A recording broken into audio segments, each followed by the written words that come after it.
Hello everyone and welcome to this pre-mock exam paper 1 review video. This is for paper 1, which is the English and verbal reasoning assessment.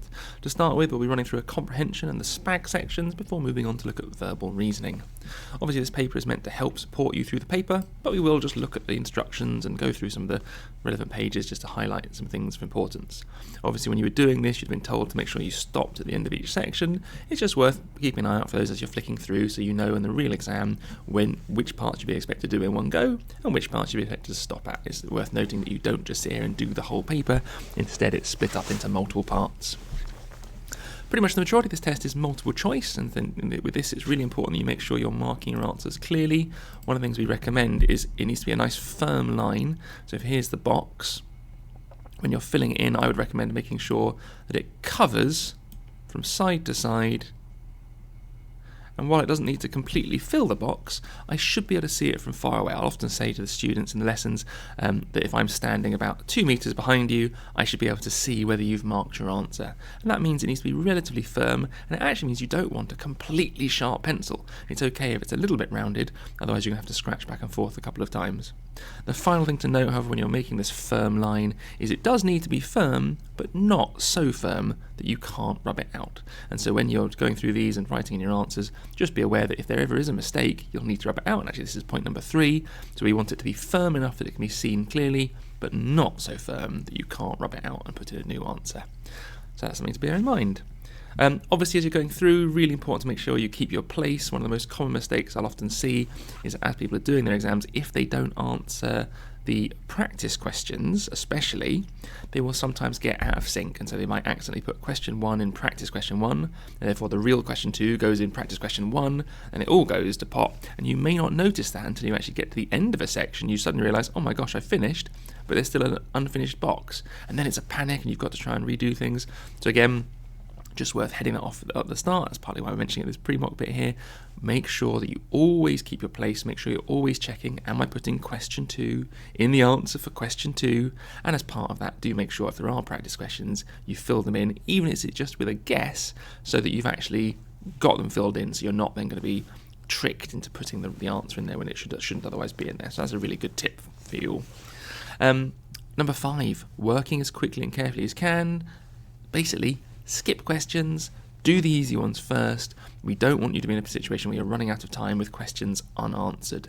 And so my advice would absolutely be, if you get to a section that you know that you don't like, it's a difficult section, move on.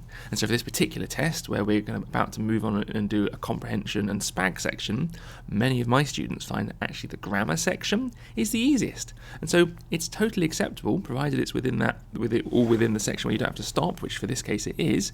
You could have started with the grammar section, which might be your favourite.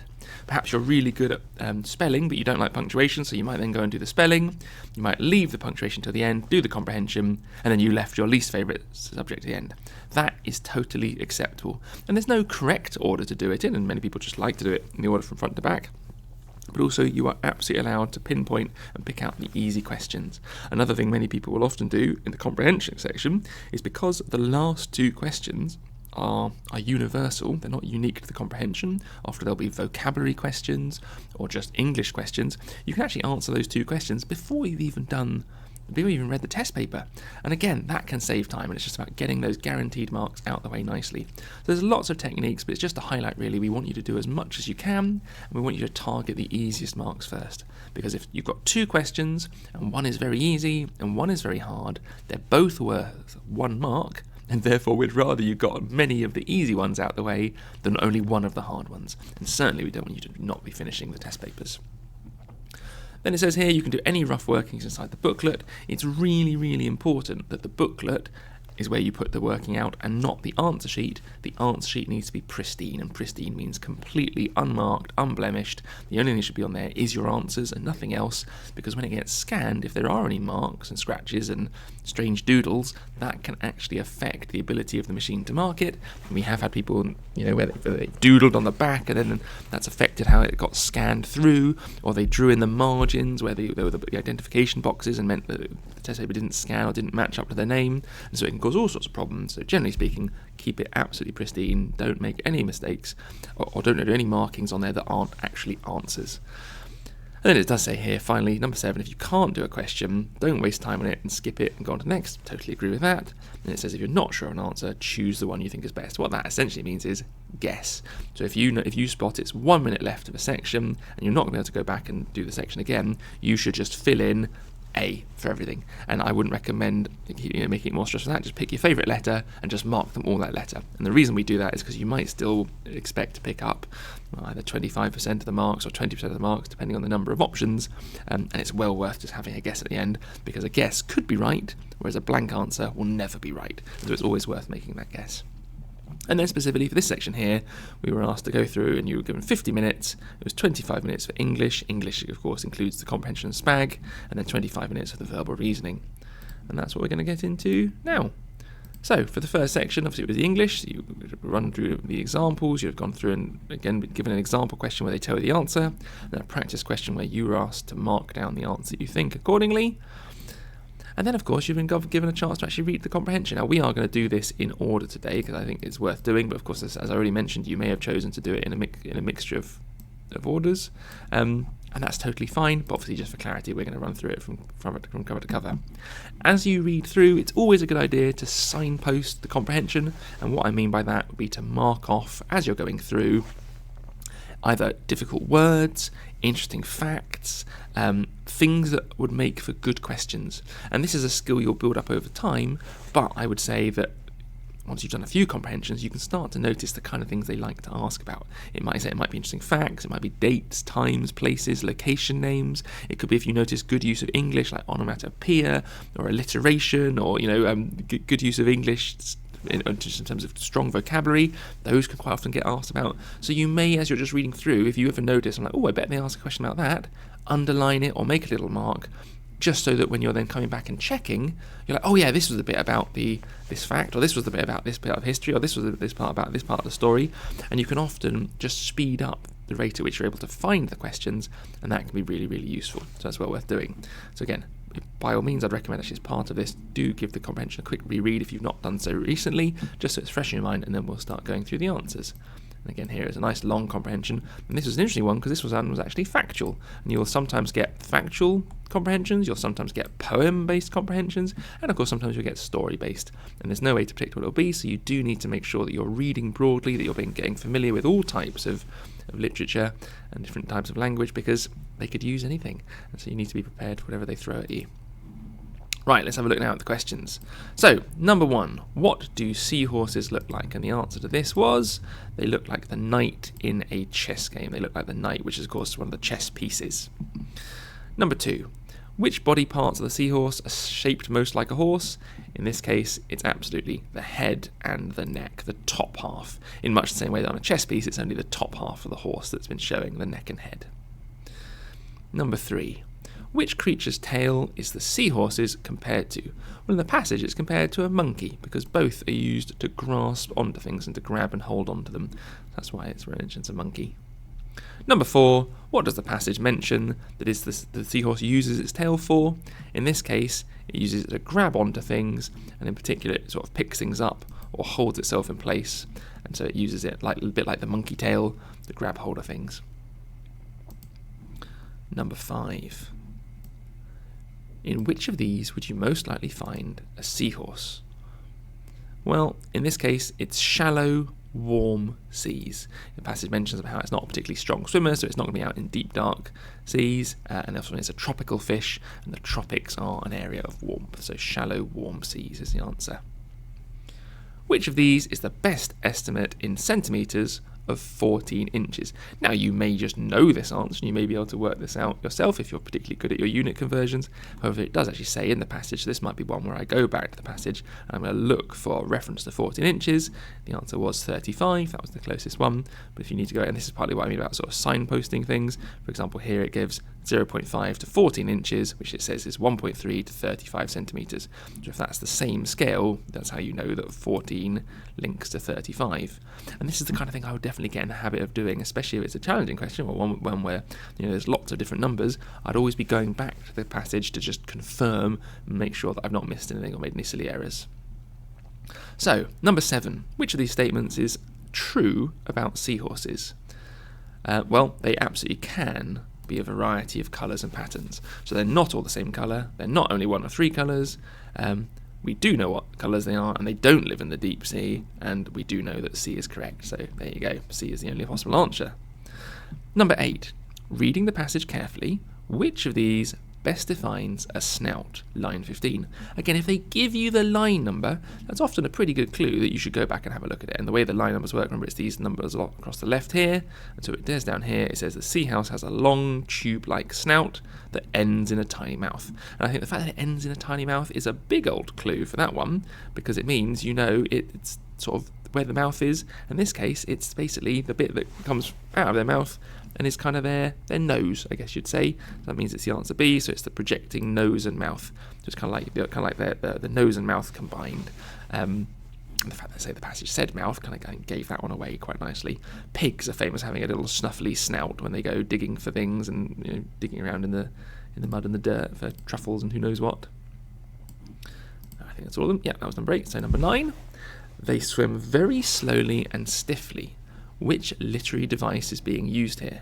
Well, slowly and stiffly would be an example of alliteration because you're using the same letter. So in fact, we mentioned that early, slowly and stiffly. In fact, they swim slowly and stiffly. It's SS and S, so that's definitely alliteration. And again, it's worth noting that even though this quiz, this test, we've not gone through and done these. If you don't know what onomatopoeia is, if you're not sure what a simile, a metaphor, or an idiom is, it's important to make sure you write them down. I would actually add them to your word and meaning book as part of your learning process. So these kind of key English words, and even true of later in the test, maybe key math words, if you ever don't know them, please don't just skip them, because although E was the answer this time, these might be the answer next time. So look them up, add them to your word and meaning book, and that way you're expanding your knowledge so that next time, even if it turns out to be a simile or a metaphor, you're going to be A-OK. Number 10, how do seahorses increase or decrease their depth in water? In this case, it's about changing the amount of gas in their bodies. They have sort of like a little, they call it, I think, a swim bladder, which lets them raise and lower, a bit like inflating or deflating a balloon, and how if you're holding onto a balloon in the swimming pool, it makes you float. But if they fill their swim bladder full of air, they float more. But if they let air out, they sink more, and that way they can sort of control up or down. So it's actually not by swimming. That's the interesting fact. True of a lot of fish, actually. Number 11. What are 2 ways that a seahorse uses its natural camouflage abilities? Okay, well, for this one, it's both how they avoid getting eaten and how they catch prey themselves. Because it says they're ambush predators, so that's them using their natural camouflage to hide so they can ambush things, but also to avoid being attacked and eaten by their predators, whatever fish and large animals eat the seahorses, they can hide from those as well. That's definitely D. And last but not least, number 12, which of these is the most unusual thing about the seahorse reproductive system? Well, it's definitely that the males are the ones that actually give birth. They don't lay the eggs, but they do give birth, and that means when the babies are ready to be born, they come out of the male, essentially. So that one there. So a bit tricky between B and C, making sure the different things us, but I think that's definitely the strangest fact, and they're one of the only animals, I believe, that do that, which is very unusual. On then to 13. Why, according to the extract, would very few seahorses survive to adulthood? Now again, this is one of the things where it's really important. It's nicer than to say according to the extract, because you may know other facts about whether they are maybe prone to diseases or whether they are small or not. But it says the main reason is that once they're born, they can't go back into the protection of the pouch. So that's what the passage mentions, which means these other things might be true, but we have to go based on what the passage says, which is C. 14. The zebra seahorse, H. zebra, is native to northern Australia, lines 49 to 50. What is the H short for there? Now in this case, we have to read probably a bit more widely in this passage, because I think the answer is hippocampus. But let's find that in the passage and see why. So if we go to line 40 to 50, you can see here, it kind of gives the pygmy seahorse, which is called Hippocampus satame, and then we've got they are generally all called the genus Hippocampus. There's the hippocampus rocking up again, and you can see the same pattern of the H zebra, and this is a common actual method of naming it. Another one down there, H glotulus, This is a common trick for naming things, and the example I would give is sort of we are Homo sapiens, so we belong to the family Homo, and with the specific version sapiens. So when you're doing sort of scientific labelling of things, you often get like a Latinate name, and obviously hippocampus is the Latin family to which the seahorses belong to, which is quite interesting. So there's your word hippocampus, and they sort of then use H dot throughout for the rest of the passage whenever they're talking about the different animals. That's a tough one there, but quite a good question, and genuinely true. Number 15. Which of these is not true about humans are endangering seahorses? Well, they are being caught to sell, because it says they use them for medicine. They are accidentally being caught through fishing. Well, that's true, because they call it sort of the unintentional catch. They are having their habitats reduced. They're not, I don't think, being caught for sport. So it doesn't say any message in the passage about there being any kind of competitive seahorse catching, and they're not, seahorses are certainly not used in sport. It's not like we can ride them because they're too teeny tiny. So yeah, I think D has got to be the answer for that one. 16. What type of word is near as it's used in line 61? Again, always for these worth going back just for context to make sure, because you'll sometimes have words that can be, especially if they're used in different ways, and you might not think you know what the word near means, but actually in context it could be used for something else. So let's have a look at line 61. So habitat loss from humans, such as buildings near coastal waters.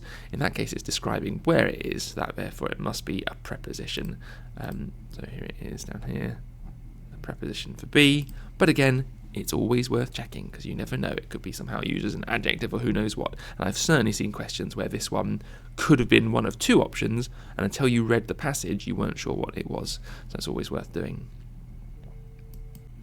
So then on to 17. What type of word is quickly as it's used in line 30?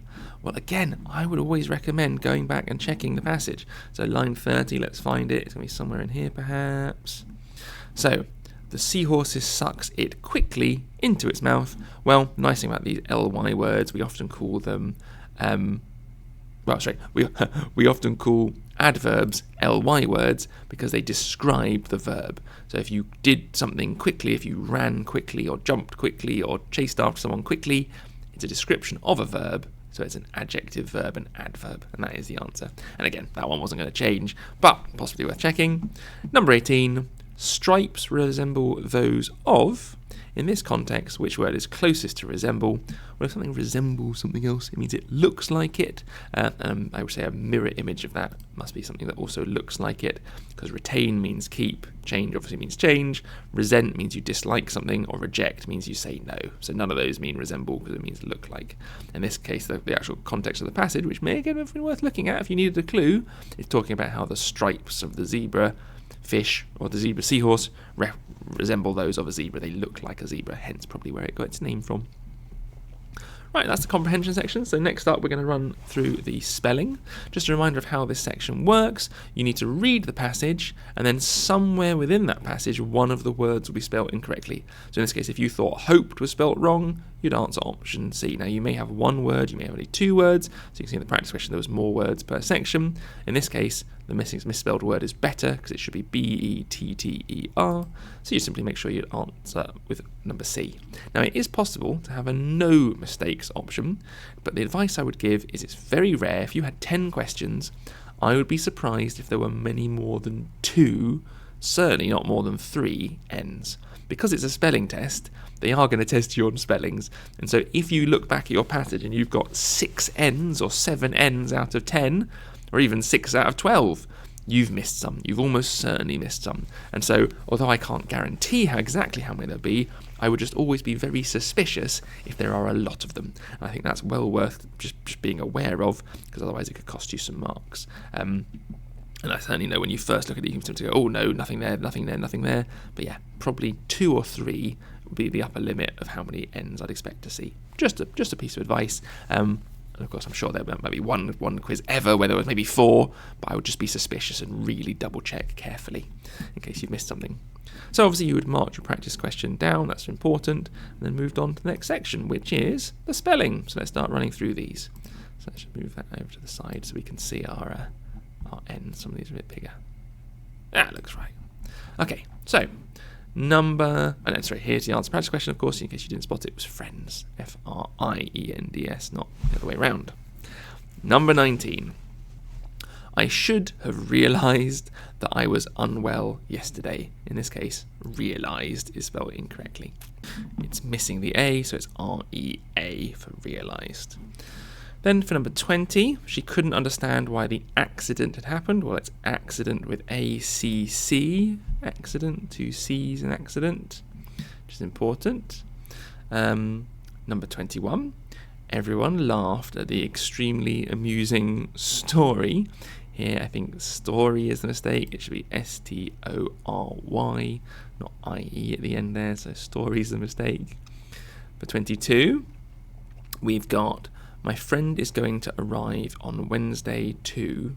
Well, that can't be the right kind of to. You'd need another word there.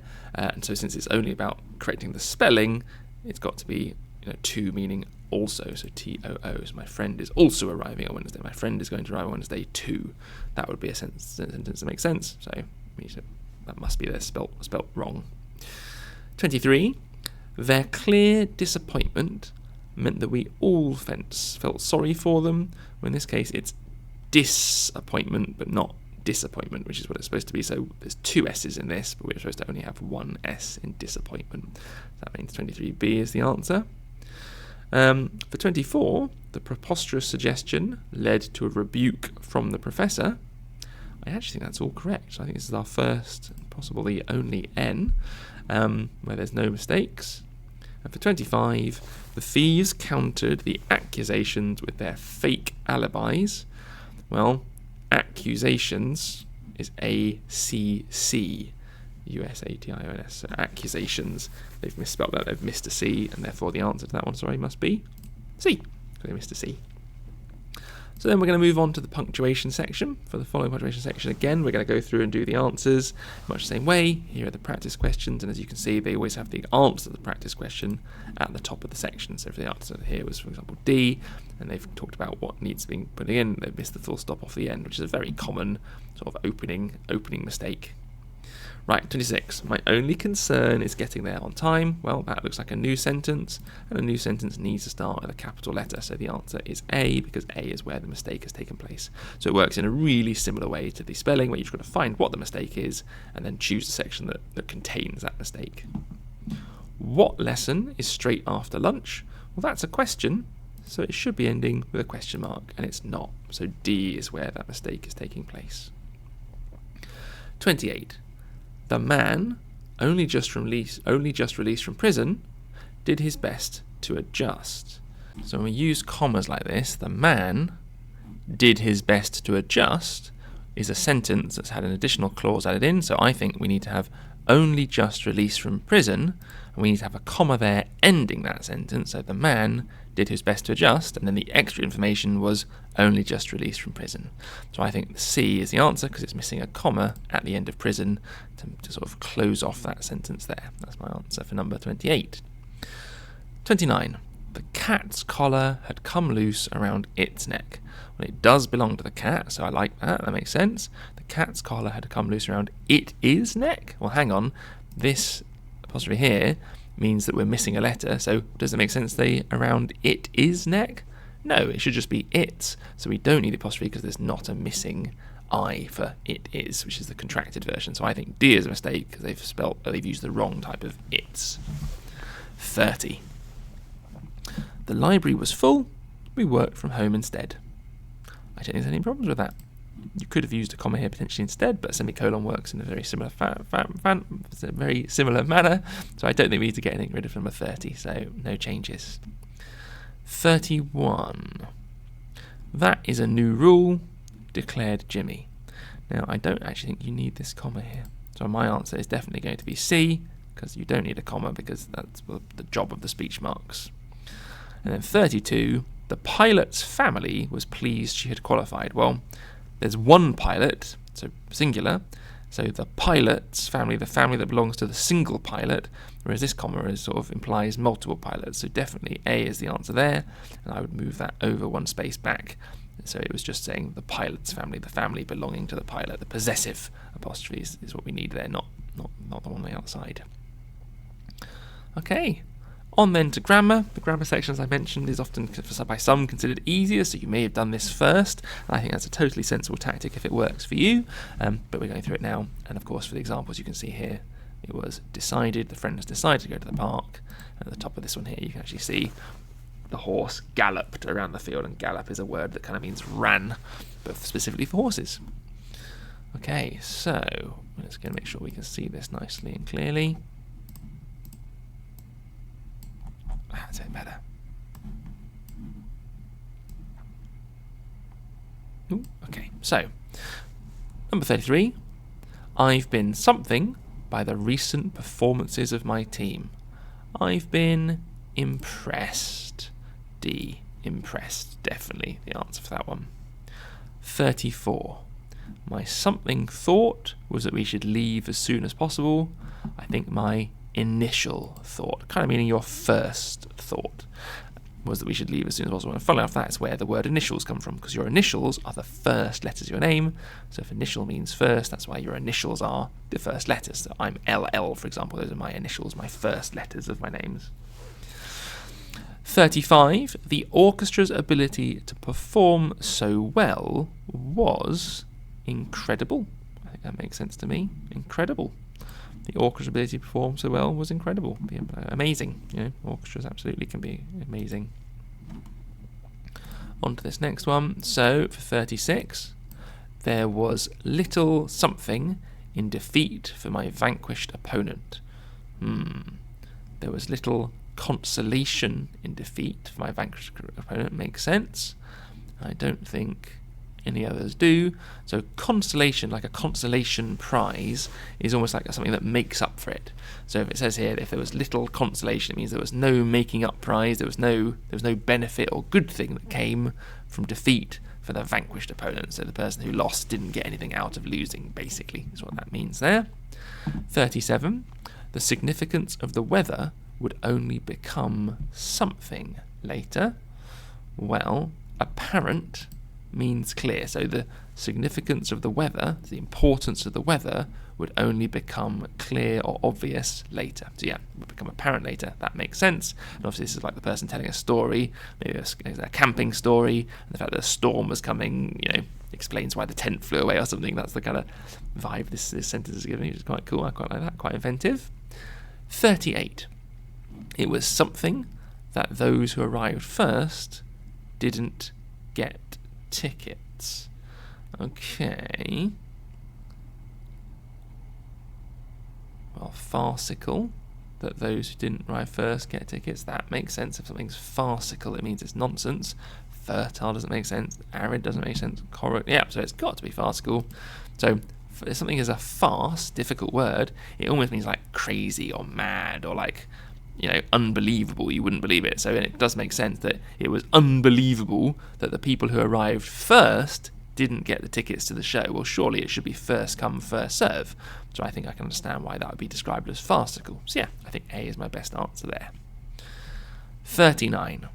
The horse was something to leave its warm stable. Oh, this is a great word. The answer is reticent, because reticent means like reluctant. So the horse was reluctant to leave its warm stable, and I can totally understand that, especially if it was in the middle of winter. I'm not sure I'd want to go galloping around outside when it's cold, so it was the horse was sort of unwilling to leave. Oh, pop that up a little bit.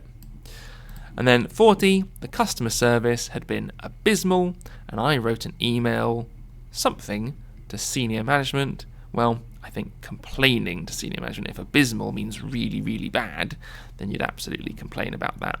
So I think that's going to be my answer for that one. You can see there, look, complaining in the corner. Right, and important thing to note, sorry, there was the end of section stop. So you can see that was all of the English, and so you had 25 minutes to get as much of that done as you could.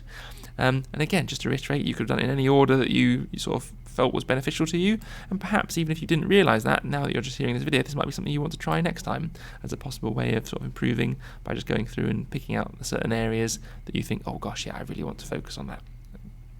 For now though, we're going to jump into the verbal reasoning.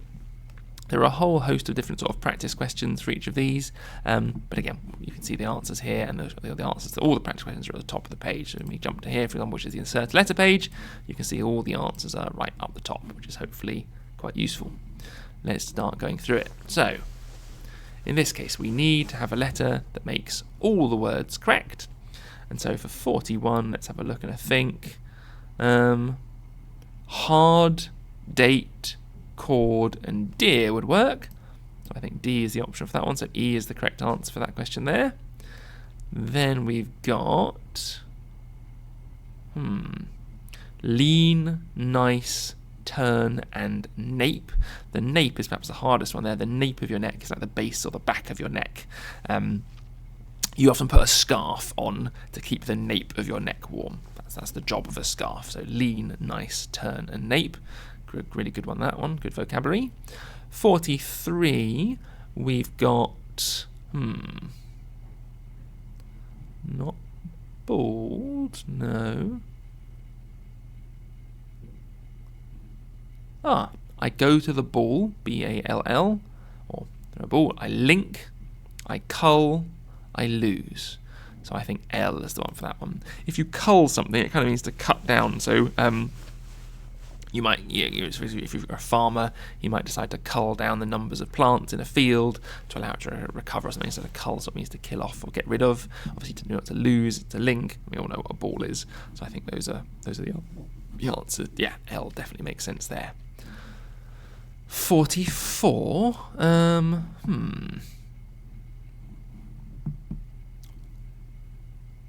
R nearly works. Lear, rail. No, but not colour, so not R. D doesn't work. Leaf, fail, calf, and foot. Yeah, F is the answer. So again, the method for these, just to be clear, I'm just going through and just trying them all and seeing what works. If some of them jump out to me, so root did jump out to me, which is why I start with R, but it turns out not to work on all of them. But yeah, leaf, fail, calf, and foot all work. So I think that's going to be my answer for that one. Let's just move these actually a little bit over to the left so everyone can see nicely. Ooh, those last options. And for this last one, we've got 45.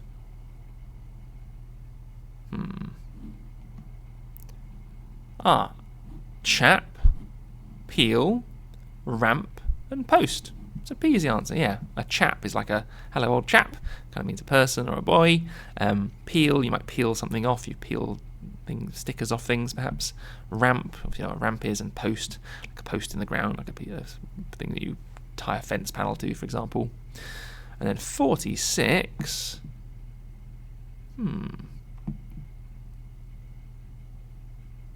Not flood. Oh, flue, F-L-U-E. That flu works. So hang on. Flu, ease, wane, and east. That's a tough one. So obviously ease symptoms you get better. Ironically, if you ease symptoms of flu. An F-L-U-E kind of flu. It's not like a cold flu, but it's like a cold flu, which kind of means almost like a slide, best described as. And obviously east is a direction. Wane, W-A-N-E, if something wanes, it means it gets less. So you might often talk actually about the moon waxing and waning, where the moon grows larger and then wanes, it gets smaller again. But lots of things can wane, and actually again illnesses can wane over time. As you get better, the severity of the symptoms will wane over time. That would be a good example to use in a sentence. On then to move a letter. So for these again, here are the examples. You'll see the answers for each page. And as we run through these, what you need to do is essentially move a letter from one side, leaving behind a correctly spelt word, and creating a new word. So here's a nice example. So in terms of crate, if we get rid of the C, we get rate, and if we add the C to lean, we get clean. So we've made two new words, both spelt perfectly, and that's kind of how these questions here work for this section. So let's go through it and make sure we can spot the potential words. Again, I'm just going to make that a bit smaller just so we can see all the options. I think it's nice to have. There you go. So, looking at this first one, which letter can be taken for the first word and put in the second word, so we can see the answer. So blame and real, we need to move the B, so getting lame, and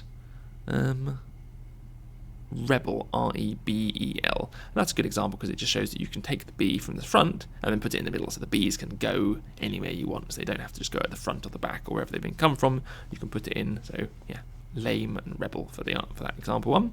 Let's jump into it now, number 47. So I can see if we get rid of the D, we would leave us with rain. And if we put the D into M-E-N-D, we'd get mend. So I think D is the one we've got to move. So answer option A for 47, leaving rain and mend. For 48, we've got trace and saw. Well, if I got rid of the T, I'd get race.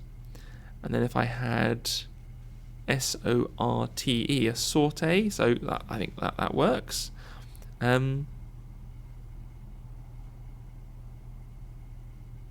Yeah, I think that makes sense to me. Yeah, race and saute, that works. Those two words, good. There's nothing better. I don't like any other ones more. Again, the nice thing about having the multiple choices is you can think about removing all these letters and seeing if it leaves something behind. So I can't see any words that are the other options for that one. 49. If we have 49,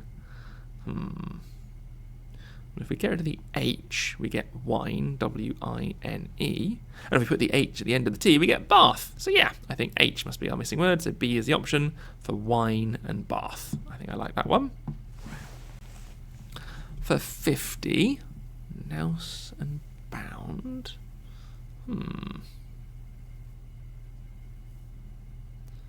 If we get rid of the U, we have nose. And we can have bound, like to bound over a hill. So yeah, I think U is our answer. So D is the correct option for that one because we can make nose and bound, like to jump. And then we're down to 50 and 51. Bread and cot. Well, getting rid of the B would make read. But I'm not sure what word we can make. C-O-T-B, cotber. I don't know if we can make a word with B for cot, so let's go back and see if we can get rid of something else. Well, if you get rid of the A, that makes bread, and the A will spell C-O-A-T, coat. So I think that's the answer. And so that's important to note. Sometimes you can make the first word work, but you can't make the second. That's fine. Then just go back to the drawing board and look for another one, which is what we did with 51, and it all worked out okay in the end. Right, last one then, plain and far. Well, if you get rid of the E, you get plan. And you can spell fair. So I think A is the answer because A is the answer because E is the word that we can move. So plain and fair. Yeah, that makes sense to me. Brilliant. Right then, next section, compound words. So for these, you need to pick one word from each group that creates a new word. I think the example makes it really nice here. You can see we've got star and fish correctly spells starfish. Now, one little hint with these, just to something to, I guess, really to watch out for more than anything else, is sometimes you get words that sound the same, but you do need to make sure that when you put them next to each other, they're spelt correctly. So there's no point having, so if you had like star and then rafish and there were two R's suddenly in the middle, even though that might sound right, when you phonetically said it, it wouldn't be spelt correctly. So you do need to just double check and make sure. And actually for this one, we can do the same as we did. Let's just look at this one. So we've got care and free, spelling carefree, for example. So I think that's a good little one to have as sort of an answer, an explanation. Right, let's look at this next one. So 53, we've got, definitely, I think, keyboard. Like the keyboard we type on when we use a computer, a keyboard, like a mouse and keyboard. I think I like that one. For 54, I think a windmill makes sense to me. A windmill is obviously one of those things that often in the old days would grind down to make powder out of sort of, not powder to make flour out of grain and things. 55. I think if you wanted to know the outcome of something, you kind of want to know the result, so outcome. 56. Oh, they seem to have moved. Let's put them back. 56. We've got... Now, 56 is a good one. I just spotted it. I don't think this sounds right if you just say rat her, but if you read it as rather it does make sense. So just watch out for those where you get possible options where they're no longer phonetically perfect, but they actually work. And by the way, if I didn't mention this, I should have done it because this is the pre-test, I'm giving a few extra hints. When you're doing these, it's a good idea to be, I think quite sensible in terms of the ordering. So I'd start with novel board, novel blame, novel book. Meat board, meat blame, meat book. Cupboard, cupboard. At that point, I've spotted it.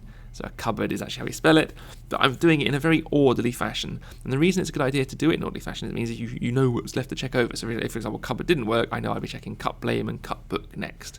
And that way you can do it really orderly. So don't just randomly smash words together. Check the first word against all three, the second word against all three, and the third word against all three. And by doing it in that order, you can more carefully track exactly what you're doing and therefore what's left over. So last one at least, let's do it the same way. So turncoat, turncoat, coast, turncoat, and actually I do think here a turncoat is someone who is like a traitor, someone who turns coat, and I think that word comes from the olden days where, if the British would wear their red coats and the French would wear their blue, you're sort of swapping to the other side, you're like betraying and joining the enemy team. So yeah, so a traitor basically is a turncoat, and that I think is the answer. So we've done that list there. On there now to code words. Now we know code words is one of the maybe not the favourite subjects or topics for all of these. So just be aware with these, you've got to go slow and steady and use what they're given. So you'll always be given, either at the top here or in the example, an alphabet. And I think it's really important that you make the most of it by marking and jotting things. And again, in terms of how to mark it, my advice is actually to make relatively small marks. So I don't like to see lots of bumpty bumps, because these, after sort of 2 or 3 questions of bumps, they can get incredibly unclear. However, what I think is a much better way of doing it is dots. Little dots, little marks, because then if you need to do more dots over the top, you can, and then you can start merging them up, and it just gives you a little bit more use time out of your alphabet. And they may only give you one, or they may give you one with the example and one with the real practice questions, but you're not going to get a lot. And so by doing small markings as you go through, it just gives you that space and room to do more markings over the course of the whole exam. You don't want to be running out, and also it's certainly don't want to be in a position where you feel like you have to rub out your work, your jotting, so you've got space for new ones, as that's a total waste of time. We don't want to be doing that. So definitely make markings, definitely make them small though, so you can fit lots of them on one page, and maybe they sort of last you the duration of the questions. I think let's just jump into it for these. So we've got here are the code words. You can see the example of the first one I've given you. It's RKNV. It's really important because these are 2 things that can swap. You always just double check, does it want the code? In which case we should have a nonsense answer, or there will be some times where it asks you, not on this page, but perhaps on this one, let's see. Yes, so down here it says, what is it the code for? So this one's saying, what is the code? So we're wanting to see some random nonsense word, but what is EHDU the code for? We should be expecting a real word answer. So as we're going through and doing our answers, we need to make sure we are getting, and I think actually for these questions it's always worth having a little flick through and just maybe even just underlining or highlighting the ones that are different. So this wants to know what the code, this wants to know about the code, this wants to know about the code. It's only those last 2 that for this question are proving a little bit more challenging, a little bit more difficult. But I think that's so important just to make sure you're not getting muddled, because it suddenly almost becomes like a reverse question. But anyway, we'll see that when we get to it. Let's just do 59 for now. So, if the code for joke is KPLF, what's the code for hard? Well, to get from J to K, we're going forward by +1. So I'm going to write in +1. Then to get from O to P, that's +1. So at this point, I'm pretty confident they're all going to be +1s, but I might just check one more. K to L, yep, that's +1. So I now know that going in this direction, I'm adding 1, or I'm moving forward. And that's going from word to code. So I want to do the same thing, so I'm going to apply the same thing. So I'm going to be adding +1 to all of these. So +1 from H is I, +1 from A is B, +1 from R is S, and +1 from D is E. So I think my answer is IBSE, and IBSE is this one here. And these are the kind of markings, and this is the kind of working out that I would do. So let's try again and just see if it helps, hopefully seeing this one out loud. So the code for lump is SJKN. So from L to J is going back 2, so that's going to be -2. From U to S is going back -2, so at this point again I'm suspicious now that they're all going to be the same. I might just check one more. M to K is going to be -2. Yeah, so at this point I know what's going on. It's -2 for all of them. And I'm going in the same direction, so I'm going to also be applying -2 to all of these. So -2 from D is B. -2 from E is C. -2 from A, a bit more challenging. You've got to go back from A to Z and then to Y. So it's worth noting that with these alphabets, if you go back off the end, you reappear on Z. If you go back off of Z, you appear at the A again. It's almost like it connects. And then for R, -2 from R is P. So I think the answer is B, C, Y, P, which is the answer option D, B, C, Y, P. There we go, D for that one. Next one, if the code for pale is QZ, JK, so from P to Q, that's +1. But from A to Z is -1. So at this point, I think I've spotted that maybe we've got something different going on here.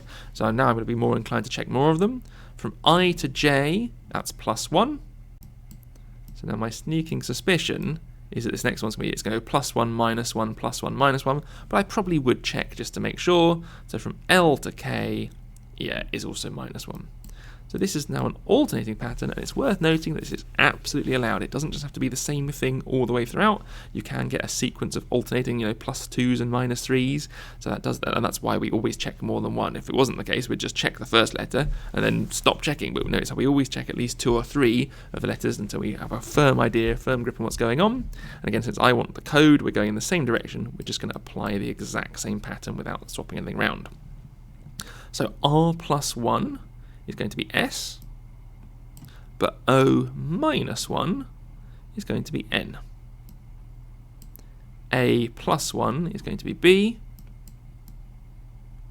and then D -1 is going to be C. So I think it's SNBC, and SNBC is option C. There you go. On then to the next page, and again, they've very kindly given a new alphabet at the top, so that's good, so we can use that instead. Again, we're still going from code to word, or from word to code, so we know we're going to be going the same direction as this one. So let's work out. So we go from Y to Z, that's +1. Then we need to go from E to G. E to G is going to be +2. So at this point I'm wondering, is it going to be alternating, or maybe it's going to be +3? It could be +1, +2, +3. But again, I'm trying to be a little bit predictive and spot what's going on. So we go from A to D. That is +3. There you go. So we spotted what's going on. So now we can probably guess the last one is +4. I might still check. R to V. We've got 1, 2, 3, 4. Yeah, it's +4. So at this point now we know what's going on. This is now what I'd call an ascending sequence, where it's +1, +2, +3 before it's getting bigger each time. And I'm going to do the same thing to R. So A +1 is B. R +2 is T. M +3 is 1, 2, 3 is going to be P. And then Y +4 is 1, 2, 3, 4. So actually it's going to be C. So BTPC is this one here, option B. So you can see I'm being really methodical, laying it all nice out and clearly. We now get the fun of the last two, 63 and 64, and we just got to be really careful because these are the ones with the codes the other way around. And what we mean by this is they give you the code and they want you to know what the word is. So you'll see in a second how that changes the direction of the arrow, because for this top one, when we were doing it, we were travelling sort of from left to right. We were going from the year to the word, so we were kind of going from here to here, and therefore when we were going from here to here, we had the same change occurring. But you'll see for these ones, the code for lake is this, and we need to go backwards. So in a moment you'll see the difference. So let's quickly work out what's going on still. We still start the same way, make it a bit smaller. So the code for lake, or from L to O, is going to be 1, 2, 3, so that's +3. Then from A to D, that's going to be 1, 2, 3, +3. K to N is going to be 1, 2, 3. So at this point, I'm pretty sure they're all going to be +3, because I've checked enough of them to see there's no special pattern going on here. But it's +3 in this direction. So if we want to go from the code to the word, we're going to be doing the reverse. And if you think about how we get from, for example, O back to L, O back to L is actually going to be -3. So at this point what we're going to do is for all of these, we're going to be -3ing them. And that's the important thing, just to spot the direction of travel or the way we're working it out. And so now with E, I'm going to do E -3, which is 1, 2, 3, so that's B. Then I want to do H -3, which is 1, 2, 3, E. And then D -3, 1, 2, 3, which is A. And then last but not least, U -3, which is 1, 2, 3, R. And luckily, B-E-A-R spells bear. That is a word, and it's one of the options, so I'm pretty confident. Now, although these can be a little bit more confusing because you're having to sort of do the reverse of the pattern, it's actually, I think, quite nice because you can check if you've made a mistake and this spelt, for example, blurb, something that wasn't a word, you'd know pretty quickly. And so you can kind of check, and since bear is an answer and it is a word, I'm pretty confident that we're correct on that one. So harder in some respects, but then perhaps easier to check.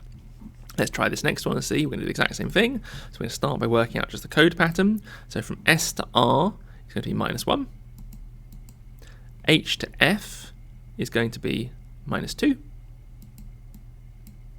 O to L is going to be 1, 2, 3, -3. So this looks like an ascending pattern.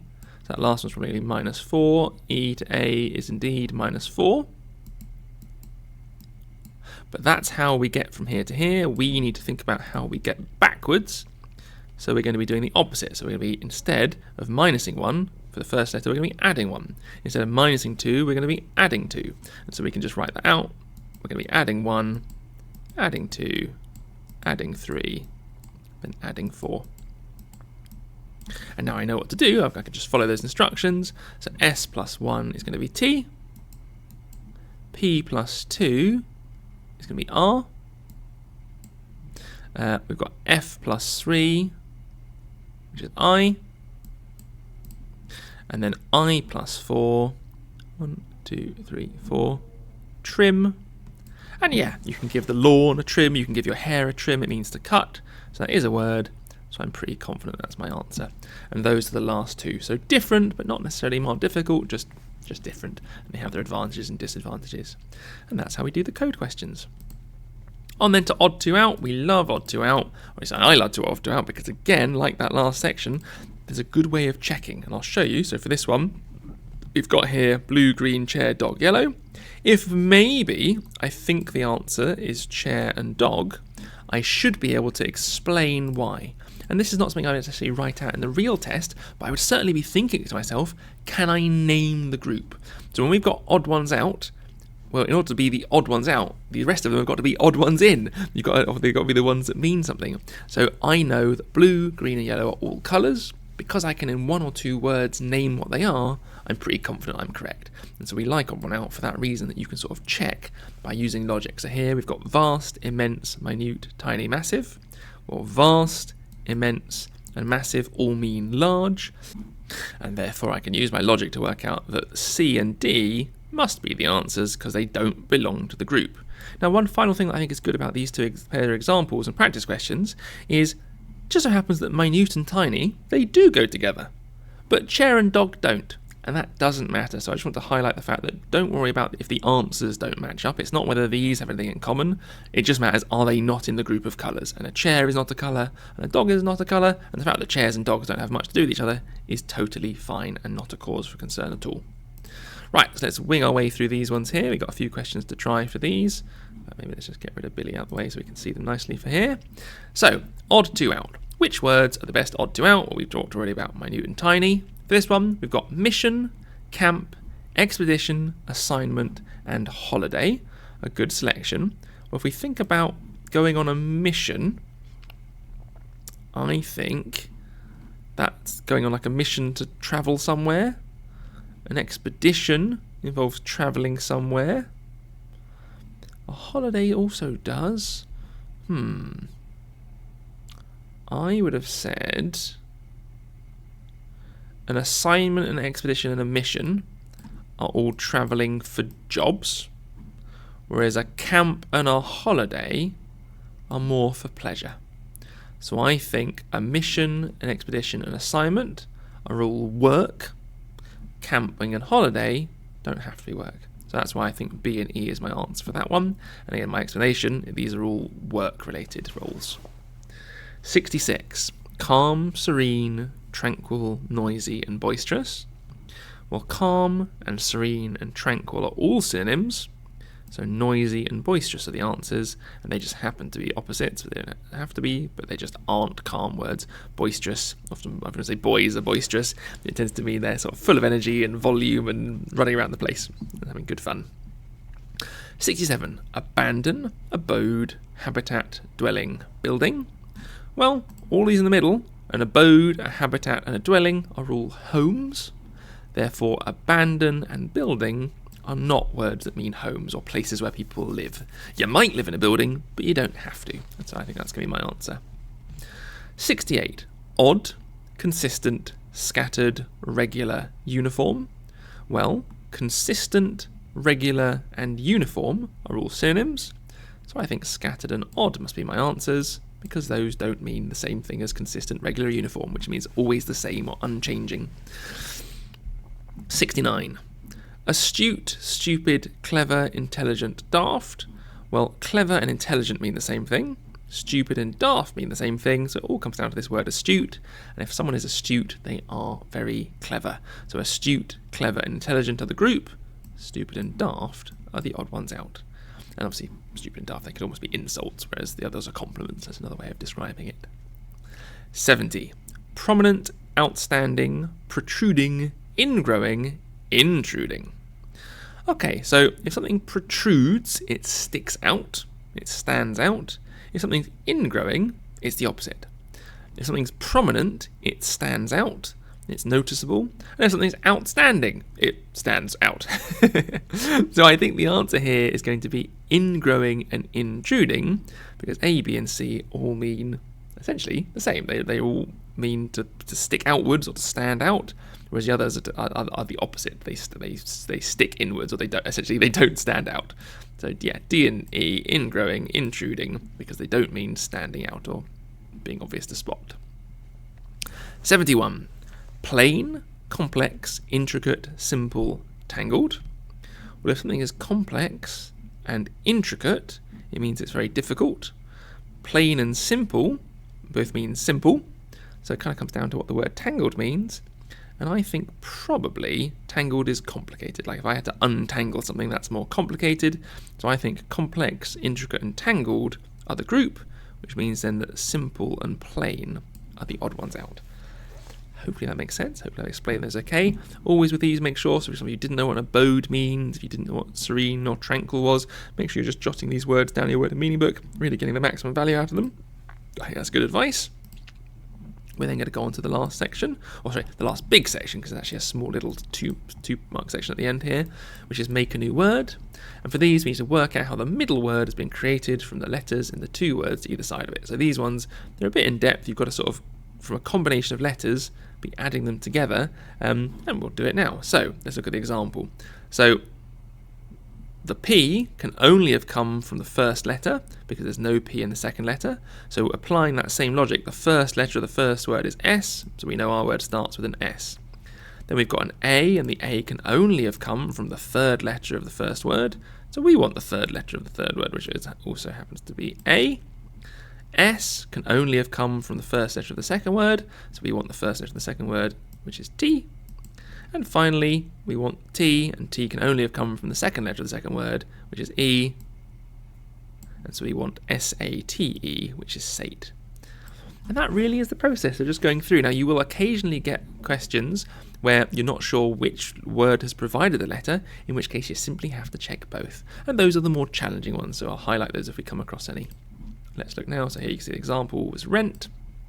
But let's run through these together. So, home. Well, the H can only have come from the first one, so we want R. So let's jot that down. E can only have come from the end of the first word, so we want the end of the first word, which is also E. A can only have come from the second letter of the second word, so we want the same one, which is A here.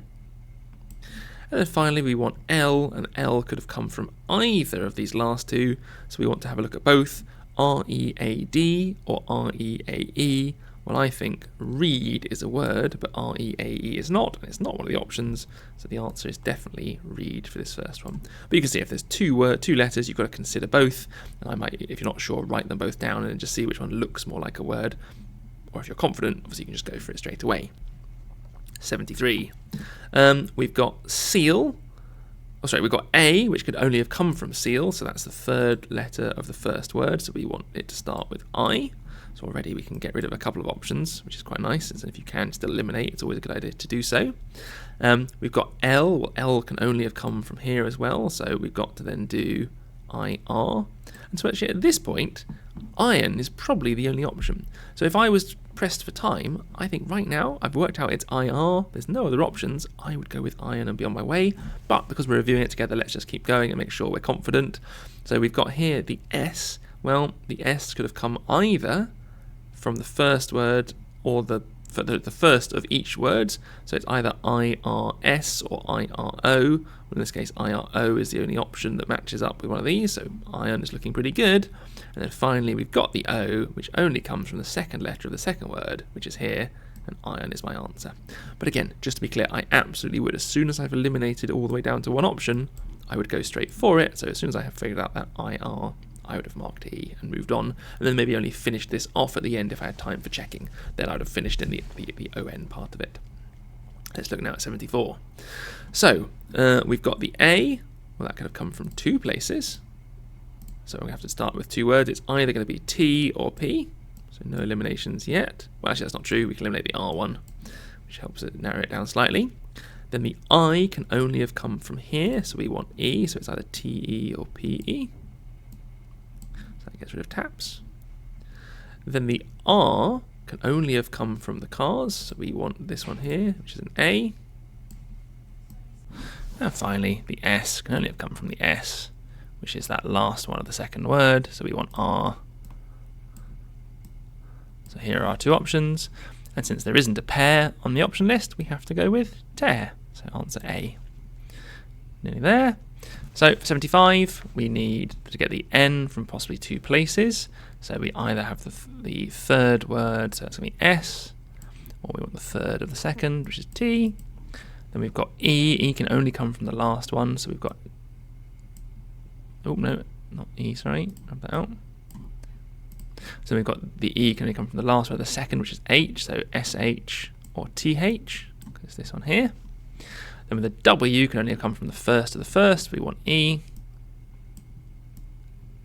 So at this point we can already see that there is no SHE, so we can sort of stop worrying about that. There's probably going to be they as our final answer, but let's just finish off to make sure. And where could the S have come from? Well, only the end of the first, which is why, so they is definitely the answer for that one.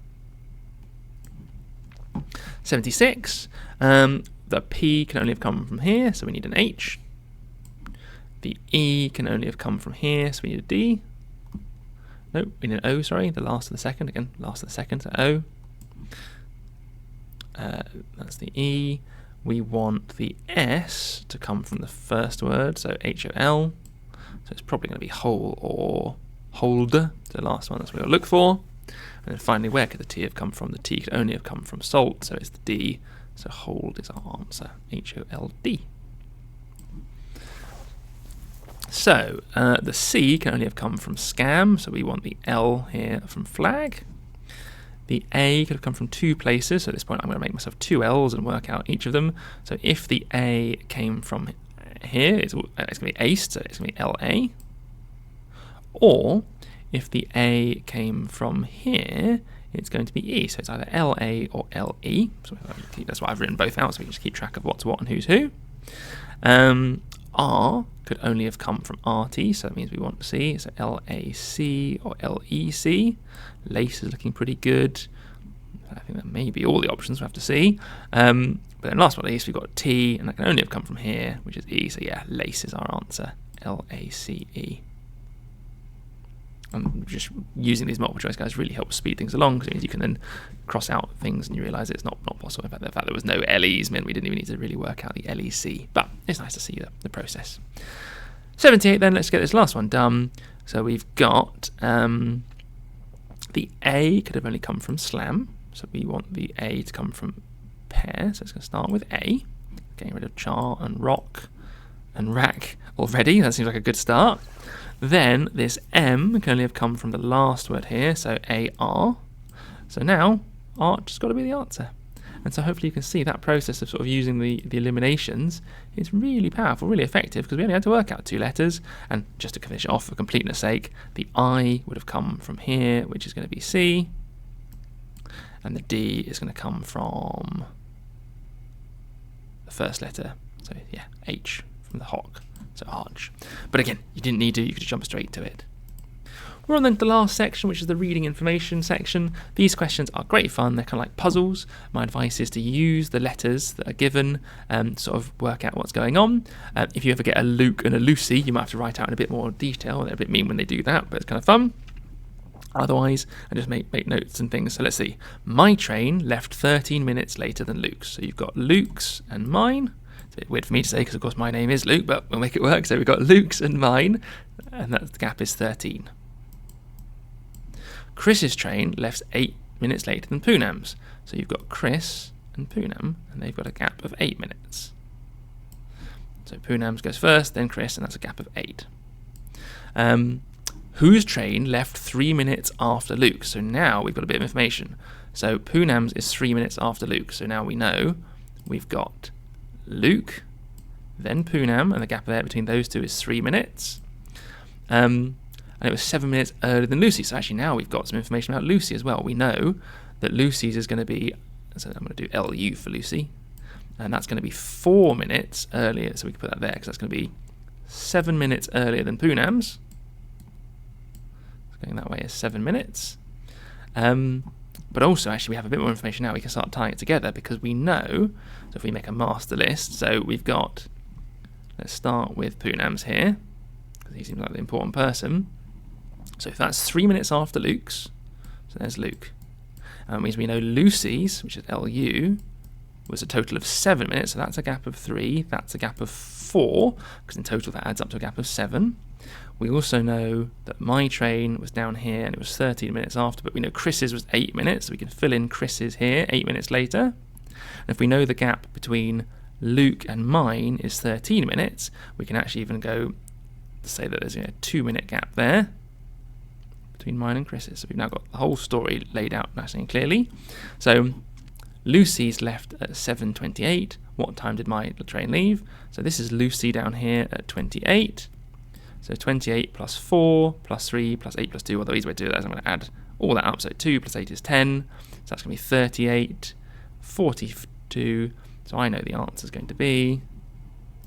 And finally, the S can only have come from the S, which is that last one of the second word. So we want R. So here are our two options. And since there isn't a pair on the option list, we have to go with tear. So answer A. Nearly there. So for 75, we need to get the N from possibly 2 places. So we either have the third word, so that's going to be S, or we want the third of the second, which is T. Then we've got E. E can only come from the last one, so we've got... Oh, no, not E, sorry. Grab that out. So we've got the E can only come from the last one of the second, which is H, so SH or TH. There's this one here. Then with the W can only come from the first of the first, we want E. So at this point we can already see that there is no SHE, so we can sort of stop worrying about that. That's probably going to be they as our final answer, but let's just finish off to make sure. And where could the S have come from? Well, only the end of the first, which is why, so they is definitely the answer for that one. 76, the P can only have come from here, so we need an H. The E can only have come from here, so we need a D. Nope, we need an O, sorry, the last of the second, again, last of the second, so O. That's the E. We want the S to come from the first word, so HOL. So it's probably going to be whole or hold, the last one, that's what we'll look for. And then finally, where could the T have come from? The T could only have come from salt, so it's the D. So hold is our answer, HOLD. So the C can only have come from scam, so we want the L here from flag. The A could have come from 2 places, so at this point I'm going to make myself 2 L's and work out each of them. So if the A came from here, it's going to be aced, so it's going to be LA.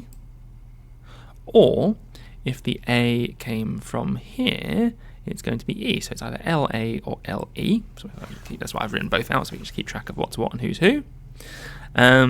R could only have come from RT, so that means we want C. So LAC or LEC. Lace is looking pretty good. I think that may be all the options, we'll have to see. But then last but not least, we've got T, and that can only have come from here, which is E. So yeah, lace is our answer. LACE. And just using these multiple choice guys really helps speed things along, because it means you can then cross out things and you realise it's not possible. In fact, the fact there was no LEs meant we didn't even need to really work out the LEC. But it's nice to see the process. 78 then, let's get this last one done. So we've got the A could have only come from slam. So we want the A to come from pair. So it's going to start with A. Getting rid of char and rock and rack already. That seems like a good start. Then this M can only have come from the last word here, so AR.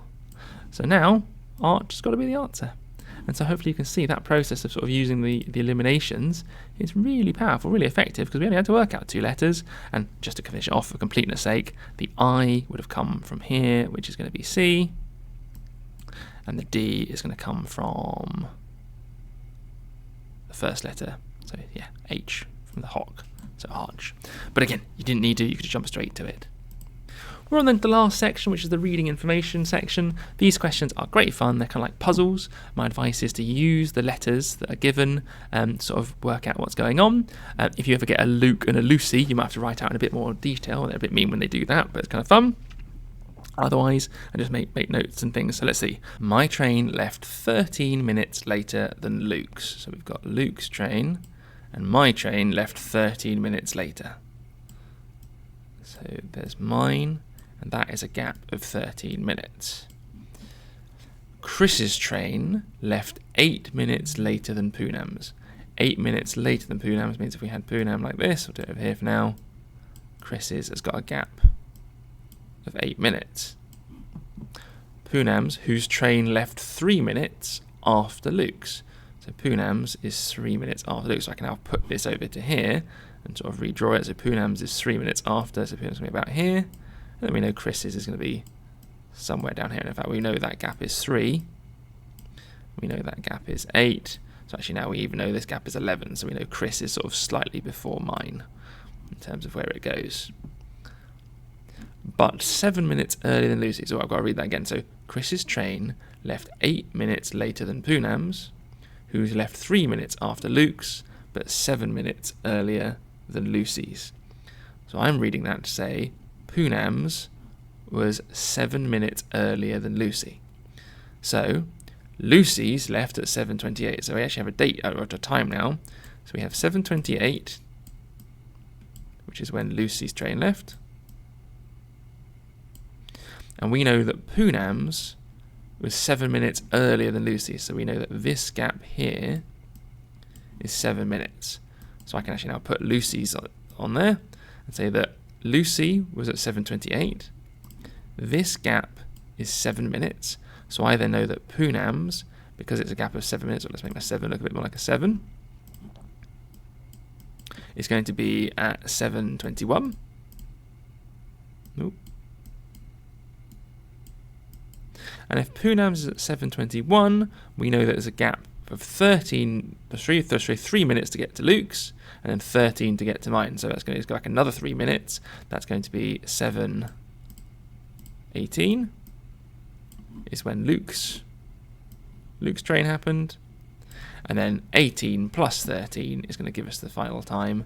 And so that's going to be 10, 10, and 11, so 31. So I think my train is going to leave at 7:31. Okay, I think that's a really good question. So E is my answer. But it just shows how you've got to do lots of laying out. And what you may find is you may do a couple of versions. So you may notice how over here I sort of worked out the Poonam Chris gap and then rewrote it in position once I sort of had more information. Possibly it's worth, when you do these, reading the whole thing through and then starting writing. Don't start writing necessarily straight away, because then you will be doing a lot of rewriting, and quite often the sort of the most important information is the last info, because in here it was Lucy that we needed to know, and Lucy told us about Poonam's, and Poonam's let us work out Luke's, and actually it looks like as though Chris here was a bit of a red herring, because I don't think we really needed to know that. or we didn't definitely need to work it out. So there we go, guys. That's my answer. Right, on to the next one. Last question of the paper, so question 80. 5 friends all play exactly 2 sports, right? I feel that's important. Exactly 2 different sports over the weekend. Lucy and Carl are the only ones that play basketball. Okay, so again, let's have L for Lucy, K for Carl. And then what do? They play basketball, so I'm going to do B for basketball, and they both do basketball. Jim, so let's add a J for Jim. So these are on the left only my people, and on the right only the sports they do. Jim is the only one that doesn't play football. Okay, well, I'll mark that in a second, but actually I want to know, so Mohammed and Jim, so we've got a Mohammed, and we've got a Clive, let's just quickly, so these are all the people. So now, going back to that one, the important sentence here, Jim is the only person who doesn't play football, so that means Luke plays football, Carl plays football, Mohammed plays football, and Chris plays football. Mohammed and Jim play golf, so these 2 play golf. And then only one of the friends joins Clive playing tennis, which means Clive plays tennis. And then Lucy, Carl, and Mohammed are full, so it can only be Jim who plays tennis. And now I think we must be done, because they play 2, they play 2, they play 2, they play 2, and they play 2. Then hopefully you can see how I've just used, letters. I've gone step by step, line by line. And the reason I've sort of separated them out like this is so I can really clearly see, right, did I do the basketball right? Did I do the football right? Did I work out the golf correctly? And did I do tennis correctly? And now we can go through and answer these questions. So which of them is not true? I always like to underline if it's a not, just so I don't accidentally do the wrong way, get it the wrong way round. So Lucy plays basketball and football. Well, that's true. Carl plays basketball and football. That's true. Jim plays golf and tennis. Well, that's true. Clive plays football and tennis. Well, that is true. And actually, we've got 2 statements here about Clive, so that was a bit of a giveaway. Really, as soon as we spotted Clive and Clive, and they're saying different things, we could have crossed out all of these, because there's no way you could have 2 different statements about Clive and still get the correct answer. And Clive does not play tennis and golf, so I think that's going to be the wrong one, which is the non-true one, which means it's our answer. Right, everybody, well done. That is the end of the test. Thank you so much for watching. I hope it was useful. We'll see you again in video 2, where we go through paper 2, which is the maths and non-verbal. Bye-bye for now.